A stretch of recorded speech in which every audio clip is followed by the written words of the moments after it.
I'm hoping this video doesn't get too long because I am talking about one of my favorite subjects, which is anger.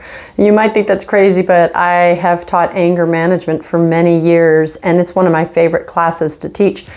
Someone looked at me and said, "What?" And I'm like, no, it's not about angry people. It's about getting to someone's emotion, getting to their core.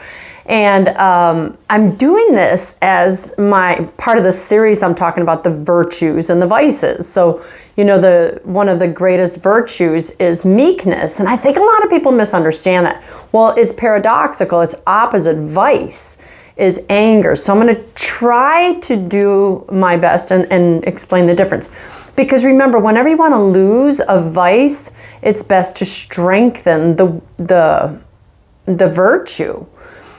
And I don't think a lot of people understand what meekness is, and I actually don't even think a lot of people fully understand what anger is. So let me start by saying anger is a secondary emotion.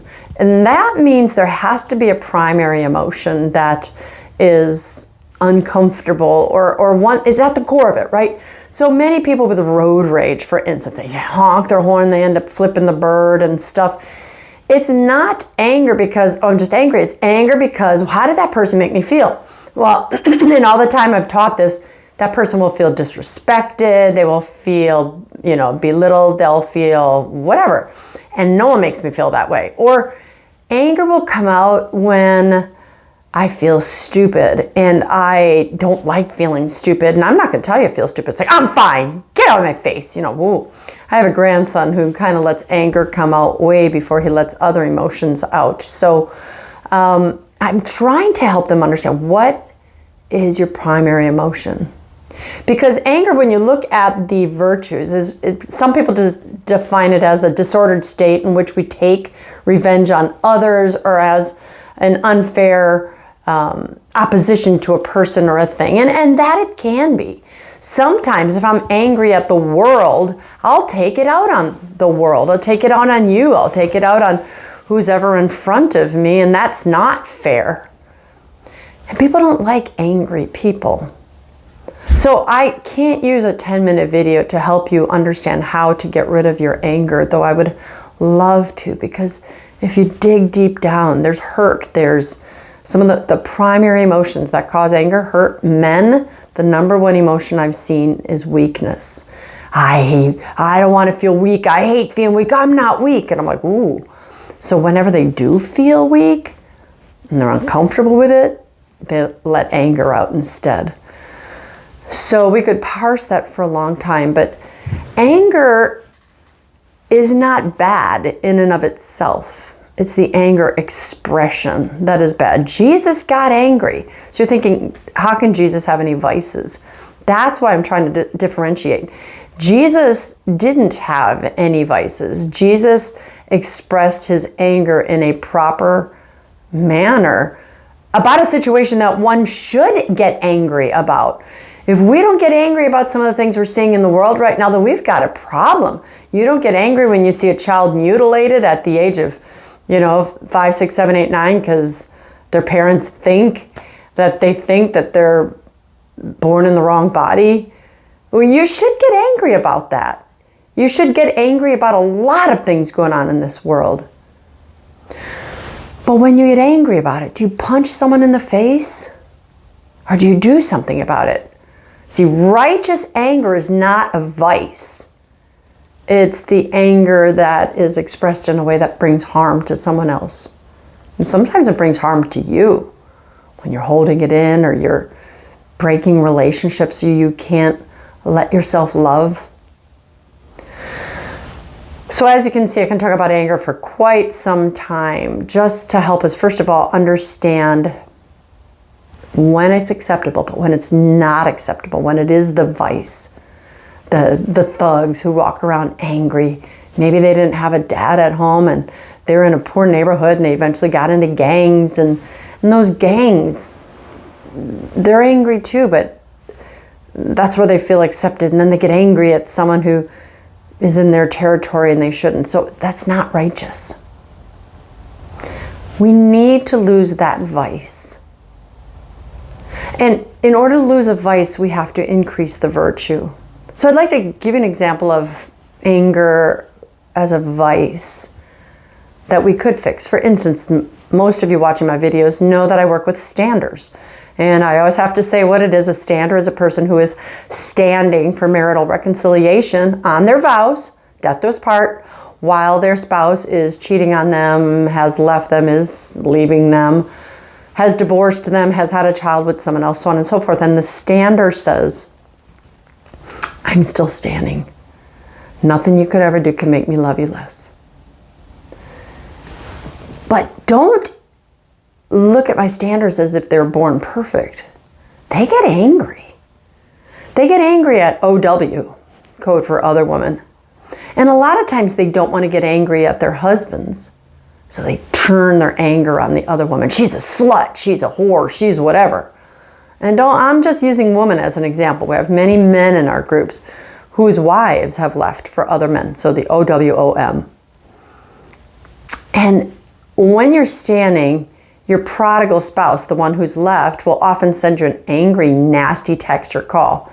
You know, you're the worst spouse ever, and it's your fault I left, and you'll never be as good a person as my new husband or my new wife. And they'll say, our kids are ruined because of you, if you would have been. So that anger, first of all, comes out from the prodigal.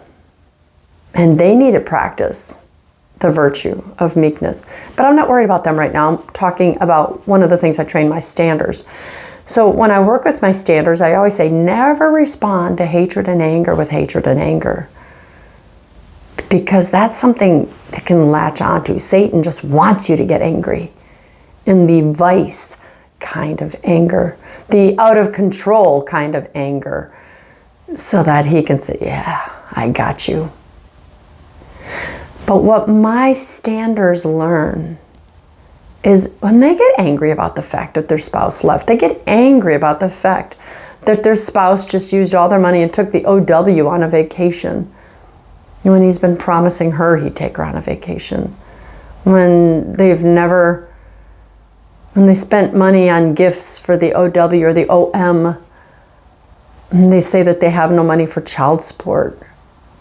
That's something we could be angry about. But they don't lash out.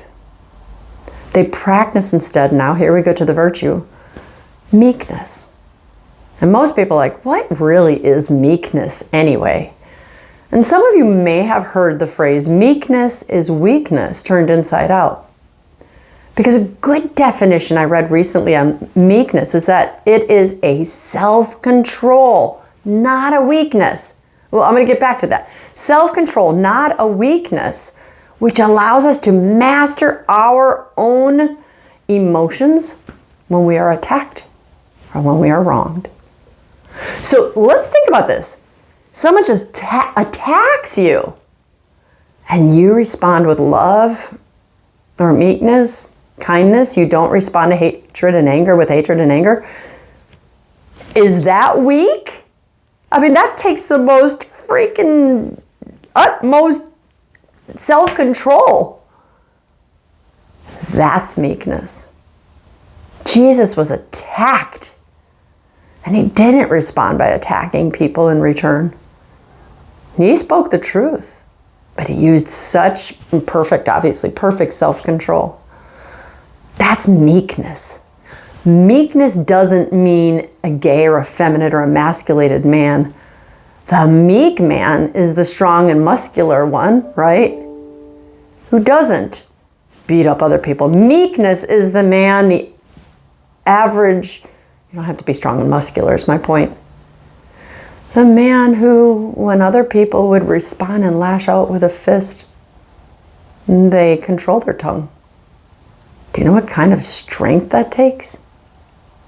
Not only does it take strength, that is, you can control yourself. It takes strength to control your flesh like that.